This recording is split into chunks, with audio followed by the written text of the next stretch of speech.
The seduction of certainty. Why humans crave absolute truth.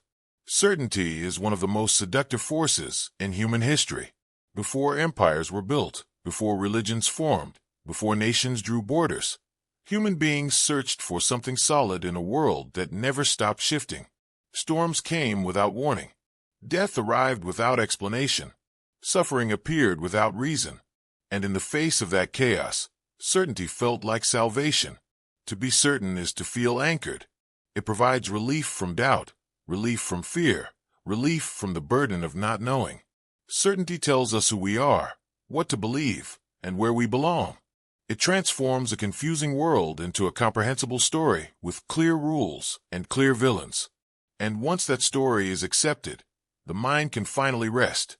But comfort has a cost. Throughout history, certainty has not merely guided human behavior, it has governed it.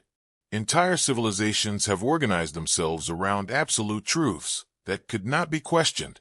Religious dogma, political ideologies, moral codes, and national myths all promised the same thing: stability in exchange for obedience. When people accept certainty, they no longer have to confront ambiguity. They no longer have to wrestle with doubt. They simply follow. This is why certainty spreads so easily. It does not require intellectual effort. It requires surrender. Psychologically, certainty functions like a shield. It protects the ego from anxiety and existential dread. When someone says, "This is the truth," it silences inner conflict. When a group says, "We are right," it dissolves personal responsibility. The individual merges into something larger, something that claims to know. And once certainty becomes identity, questioning it feels like self-destruction. This is where certainty becomes dangerous. When beliefs harden into unquestionable truths, curiosity dies, dialogue collapses, complexity is reduced to slogans. History shows this pattern repeatedly. Societies that worship certainty create rigid hierarchies of thought. Dissent is framed as heresy. Skepticism becomes betrayal. Eventually, thinking itself is treated as a threat. Yet certainty does not announce itself as a tyrant. It arrives as reassurance. It tells people they are on the right side of history. It promises moral superiority. It offers the intoxicating clarity of us versus them. And once that framework is in place, human behavior becomes predictable. Fear can be directed. Loyalty can be engineered. Violence can be justified. Modern life has not escaped this pattern. Certainty now moves faster than ever. Algorithms reward confidence, not nuance. Media ecosystems thrive on outrage, not reflection. Opinions are no longer explored, they are defended. To hesitate is to appear weak. To doubt is to invite attack. In such an environment, uncertainty feels unbearable. But beneath this craving for certainty lies something deeper than ideology. It is existential fear. The fear that life has no inherent meaning. The fear that morality is fragile. The fear that reality does not offer guarantees. Certainty numbs that fear by replacing inquiry with answers and replacing responsibility with belief. In this sense, certainty behaves less like knowledge and more like an addiction.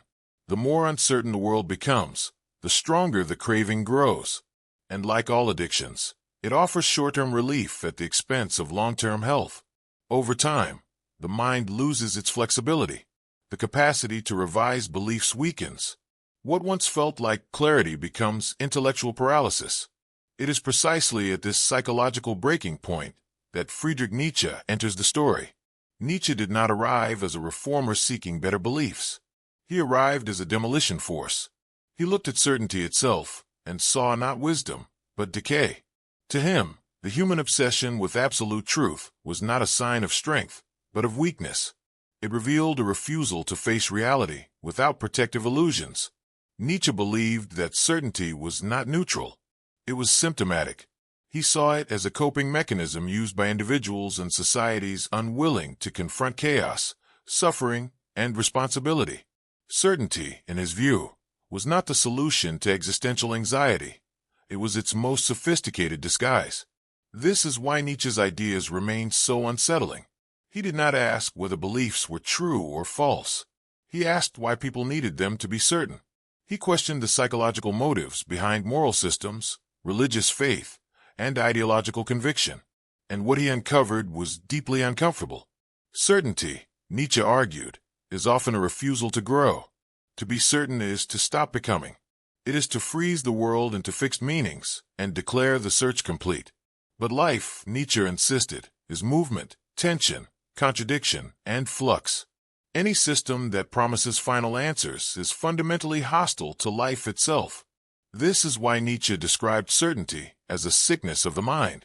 Not because it is incorrect, but because it anesthetizes. It dulls curiosity. It replaces lived experience with rigid interpretations. And most dangerously, it allows individuals to surrender their creative power to external authorities, traditions, and dogmas. Nietzsche understood that such ideas would not be welcomed. A society built on certainty cannot tolerate a philosophy that exposes certainty as fear. A culture addicted to answers cannot embrace a thinker who insists on questions. Nietzsche knew that challenging certainty meant challenging comfort, identity, and power simultaneously. And yet, he pressed forward, because in his view, the future of humanity depended on it. This section ends here. At the threshold of confrontation, the stage is set, the addiction is exposed, and the question now looms, unresolved and unsettling. What happens when certainty collapses, and we are forced to think without it? Nietzsche's war on truth, certainty as intellectual decay. Friedrich Nietzsche did not declare war on truth because he believed nothing mattered. He did so because he believed humans had mistaken comfort for wisdom. When Nietzsche spoke of truth, he did not imagine a pure, objective structure waiting to be discovered like a hidden treasure. Instead, he saw something far more fragile and far more human. Truth, in his eyes, was often a collective agreement, a story repeated so many times that it forgot it was ever a story at all. Humans, Nietzsche observed, do not simply discover truths. They create them. They shape them out of language, culture, power, and fear. Over time, these creations harden. They become moral laws, sacred doctrines, and unquestionable assumptions. And once that happens, people stop asking where those truths came from. This is where Nietzsche's most dangerous idea emerges. He argued that absolute truth is rarely a sign of insight. More often, it is a symptom of psychological exhaustion. Certainty, he believed, arises when people grow tired of thinking, tired of questioning, tired of bearing responsibility for meaning. Declaring something absolutely true is a way to end the struggle. But life does not end its struggles so easily. Nietzsche introduced the idea of perspectivism to expose this illusion. He claimed that all knowledge is shaped by perspective, by biology, history, emotion, and position. There is no view from nowhere. Every claim to truth reflects the needs and limitations of the one who makes it. This was not an invitation to chaos. Nietzsche was not saying that all perspectives are equal or that reality does not exist. He was saying that reality is too complex to be captured by a single, frozen interpretation. When one perspective declares itself final, it suffocates all others.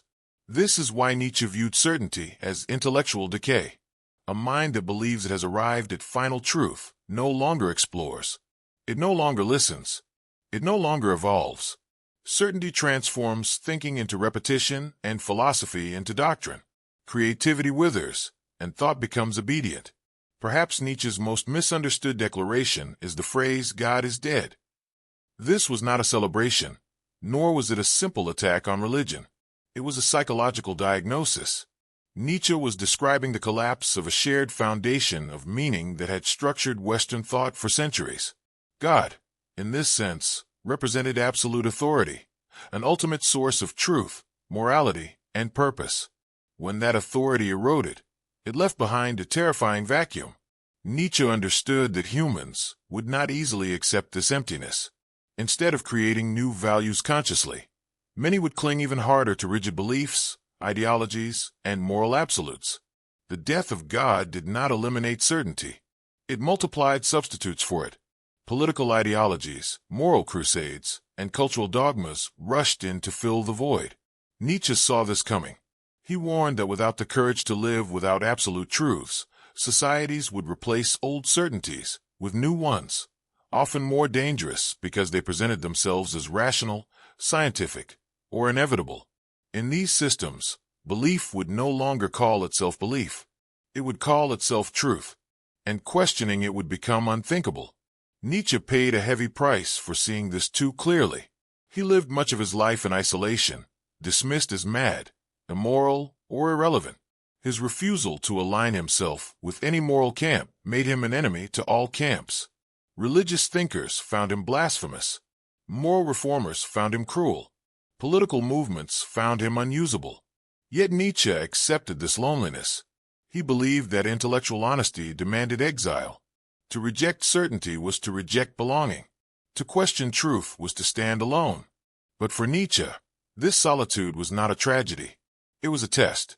Because only those strong enough to endure uncertainty, he believed, could create new values rather than inherit old ones. This is why Nietzsche's philosophy feels both liberating and terrifying. Liberating, because it frees the individual from inherited illusions. Terrifying, because it removes all external guarantees. Without certainty, there is no authority to hide behind.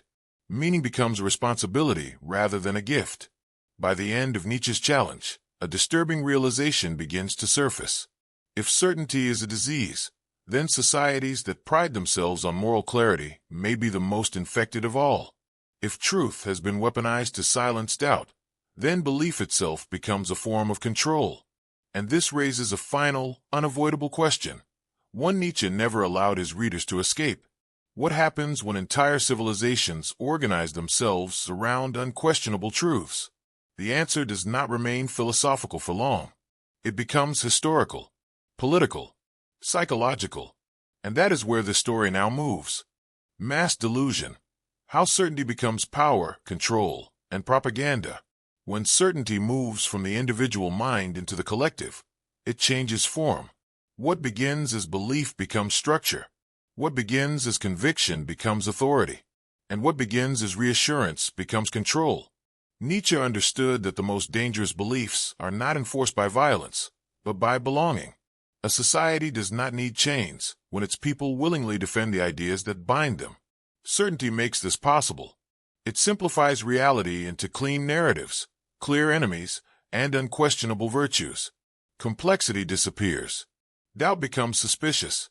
This is how certainty becomes power. History offers countless examples. Movements that promised absolute moral clarity quickly learned that certainty is an efficient organizing tool. It divides the world into right and wrong, loyal and disloyal, pure and corrupt. Once this division is accepted, obedience feels like virtue and dissent feels like betrayal. The individual no longer asks, "Is this true?" They ask, "What side am I on?" Nietzsche saw that crowds do not think, they synchronize. When certainty spreads through repetition and emotional charge, it bypasses reason entirely. Slogans replace arguments. Symbols replace understanding. Fear and hope become interchangeable tools. This is not accidental. Certainty thrives where anxiety is high. Economic instability, cultural change, and existential uncertainty create psychological vulnerability. In such conditions, people crave explanations that feel final. Leaders and institutions that provide certainty gain loyalty, not because they are correct, but because they offer relief. And relief is addictive. Once identity fuses with belief, defending the belief becomes self-defense. Evidence no longer matters. Contradictions are dismissed. Opposing views are dehumanized. The belief system must remain intact at all costs, because without it, the individual faces a terrifying void. Nietzsche recognized this pattern long before modern media. He warned that mass movements would arise that do not seek truth, but validation. These movements would claim moral superiority while silencing criticism. They would not persuade, they would convert, and they would frame their certainty as inevitability. What is presented as destiny is rarely questioned. In the modern world, certainty no longer requires armies or pulpits. It travels through screens. Algorithms reward outrage and confidence, not hesitation. Nuance disappears because it does not spread well. The most certain voices rise to the top, amplified not by accuracy, but by emotional intensity. This creates echo chambers where beliefs are constantly reinforced and never challenged. Over time, repetition hardens perception. What is familiar begins to feel true. What is repeated begins to feel self-evident. Nietzsche would have recognized this immediately. He believed that people defend beliefs not because they are true, but because they provide meaning, identity, and status. To abandon certainty is not just to change one's mind. It is to risk social exile. And most people, when forced to choose between truth and belonging, choose belonging. This is the real engine of propaganda. Not lies imposed from above, but illusions embraced from within. Certainty spreads through emotional contagion. Fear sharpens it. Anger fuels it. Moral outrage sanctifies it. Once activated, individuals become agents of enforcement, policing thought and language in the name of righteousness. And the more certain a group becomes, the more blind it grows. Nietzsche saw that societies intoxicated by certainty mistake conformity for unity and obedience for strength. They celebrate their moral clarity while slowly eroding their capacity to think. Over time, dissent vanishes, not because it is crushed, but because it becomes unthinkable. This is how mass delusion stabilizes itself. Yet Nietzsche did not believe this process was inevitable. He believed it persisted because resisting certainty is psychologically difficult. It requires enduring ambiguity without retreating into dogma. It requires standing alone when crowds demand agreement. It requires strength not of conviction, but of doubt. This is where the narrative turns inward. If certainty is a tool of control, then resisting it cannot rely on rebellion alone. Rebellion often seeks its own certainties. True resistance begins at the psychological level, with the courage to question one's own beliefs, motives, and emotional investments. Nietzsche's challenge was never aimed solely at institutions or leaders. It was aimed at individuals, at the part of the human mind that prefers comfort over truth, belonging over honesty, certainty over growth. And this raises the most uncomfortable question of all. If certainty is the mechanism through which power operates, then how much of that power survives because we invite it? The answer does not offer comfort. It offers responsibility. And it forces the final confrontation, what it truly means to live without certainty, and whether we are strong enough to bear it. Living without certainty, Nietzsche's dangerous freedom. When certainty collapses, something uncomfortable is revealed. Silence. No final answers. No external authority. No voice promising that everything will make sense if you simply obey. For Nietzsche, this silence was not a failure of meaning. It was the beginning of responsibility. He believed that the greatest danger facing humanity was not chaos, but the inability to live without guarantees. Certainty had trained people to outsource meaning to gods, ideologies, moral systems, and leaders. When those structures weakened, many did not feel liberated. They felt abandoned. Nietzsche understood this fear intimately. To live without certainty is to live without psychological shelter. There's no script to follow, no final justification to hide behind. Every choice becomes exposed. Every value must be defended not by tradition, but by personal strength. This is why Nietzsche described freedom as dangerous. Not because it leads to destruction, but because it demands maturity. Freedom without certainty requires the courage to stand alone, the humility to revise oneself, and the resilience to face anxiety without anesthetic beliefs. Nietzsche did not offer a replacement dogma.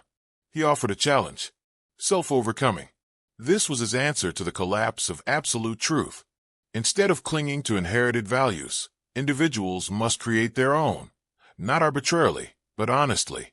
Values forged through experience, struggle, and self-examination carry weight because they are lived, not borrowed. This process is not comfortable.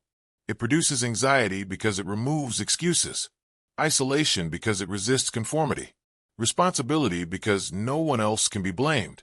Nietzsche never pretended otherwise. He believed most people would reject this path, not because it was wrong, but because it was demanding. This is where the idea of the Übermensch is often misunderstood. Nietzsche was not describing a superior race or an elite class. He was describing a psychological condition, a human being capable of living without certainty, without resentment, and without surrendering meaning to external systems. The Übermensch is not someone who dominates others, but someone who governs themselves. This individual does not need absolute truth to function. They can hold contradictions without panic. They can revise beliefs without humiliation. They can live in uncertainty without collapsing into nihilism or fanaticism. This is strength as Nietzsche understood it. Not aggression, not control, but the capacity to endure ambiguity without retreating into illusion. Yet Nietzsche also knew the cost. A society of such individuals would never be perfectly stable. There would be no final consensus, no permanent moral clarity, no comforting unity. But there would be vitality, creativity, movement. Certainty, Nietzsche believed, creates order at the expense of life. Uncertainty creates life at the expense of comfort. This tension never disappears. In times of crisis, certainty will always return as temptation. It will promise safety, identity, and purpose. It will demand obedience in exchange. And many will accept because fear makes certainty feel necessary. Nietzsche's warning is not gentle. He believed civilizations do not decay because people question too much. They decay because questioning becomes dangerous, because certainty hardens into sacred truth, because belief becomes identity and identity becomes unquestionable. The collapse begins not with doubt, but with unquestioned conviction. This leaves us with an unresolved challenge. If certainty is a disease, then the cure is not another belief system. It is a discipline, a way of thinking, a willingness to live exposed to reality rather than protected by illusion. This does not mean rejecting all structure or meaning. It means refusing to mistake comfort for truth. It means recognizing when beliefs are tools for growth and when they have become psychological crutches. Nietzsche never promised peace. He promised honesty. And perhaps that is why his ideas remain so unsettling. They do not offer refuge. They offer responsibility. They do not soothe anxiety. They demand that we face it.